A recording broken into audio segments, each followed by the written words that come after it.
Hi, and welcome along to the North Lodge Cottage Garden. The next rose I'd like to talk to you about is an old rose, a rambler still grown and produced by David Austin Roses, but introduced in 1876. A real firm favourite here in the North Lodge Cottage Garden, as well as some of my clients.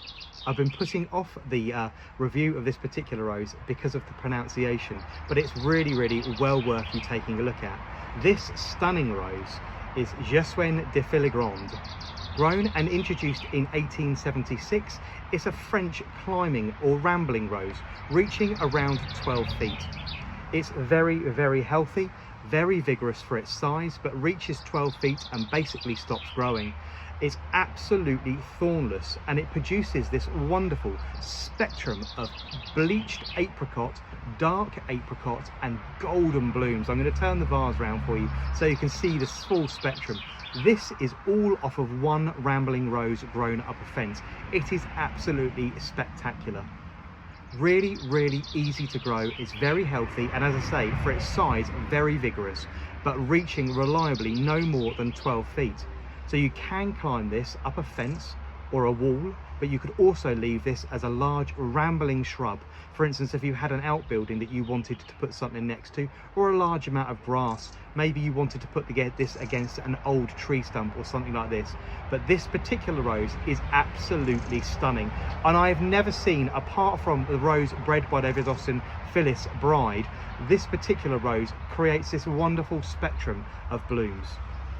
I'm going to handle this and I'll show you exactly how thornless I mean this is.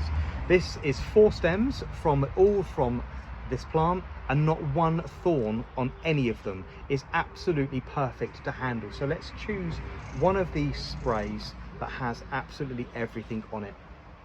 I say, very healthy, very vigorous, reaching around 12 feet in height. This rose is not going to suffer with any problems whatsoever. It doesn't get black spot, it doesn't get mold, it doesn't get mildew, and the aphids do like it but tend to leave it alone. You can see on the back of the buds here some dead aphid carcasses that have been eaten by my ladybirds.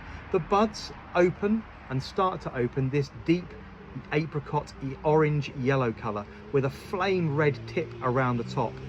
They then open a beautiful apricot yellow with a stunning golden glowing centre. You can see that also colour reflected on the back of the flower there as well, that resplendent gold radiating through the back of the bloom. Within several days it's starting to fade and the bloom is heading for this lovely bleached white apricot.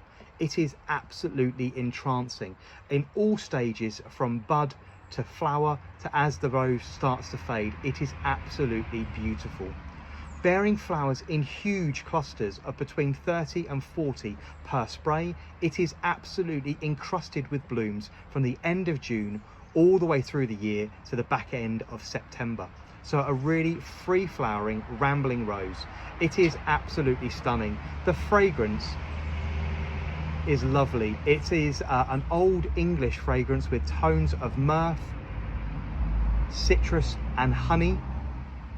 You can also smell the pollen in there, which is really lovely.